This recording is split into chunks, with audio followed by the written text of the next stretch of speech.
Welcome, thanks for joining us. Here we're going to be demonstrating a full back wax. So we certainly want to share with you the mapping patterns we use and the application technique that we find to be the most time efficient, but we also really want to bring attention to the fact that effective and efficient waxing requires focus on much more than just how fast you are at it. When focus is placed solely on speed, for example, when we use terms like speed waxing, it can put us in a little bit of a rush state of mind. When we feel rushed, we may not pay close attention to really important details. Things like making sure that we obtain enough wax for the length of the strip that we intend to apply, or we might not ensure our pressure is firm and consistent throughout the entire application of the strip, or we might not remember placement of the strips, causing us to jump around and miss patches of hair.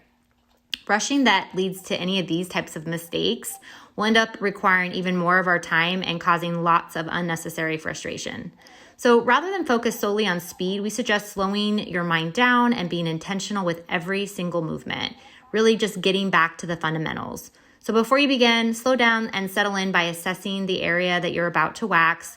For this back wax service, we looked at the skin condition, examined hair growth, and mapped out a strip pattern. We started in the center, which allowed us to create hairless space for pull tabs for the side strips. And then after the middle strip was removed, we applied approximately 3 strips spaced out on each side for the first round. And then the second round, the strips were placed in the spaces in between with a slight overlap on both sides, which ensured every single area of the back was covered and there were no spots left behind. For finishing details, we went through the entire back for minor cleanup strips, and then we soothed the skin with our post-wax toner and serum. You can try our pattern or find one that makes sense for you. Just make sure you have a plan. Once you've made a plan and you're ready to apply your strips, take a quick moment of pause, remind yourself not to rush, to be intentional with every movement. Make sure you're obtaining a sufficient amount of wax for the area and do not work sloppy.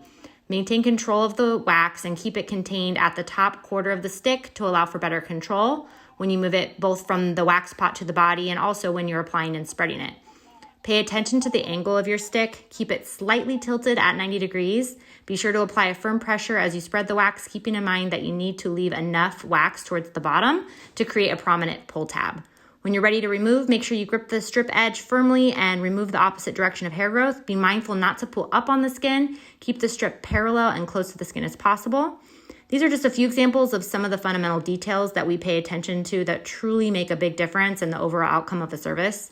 Waxing with intention makes us efficient with our time, and it also is cost effective because we don't have to go through as much product when we aren't having to go over areas multiple times.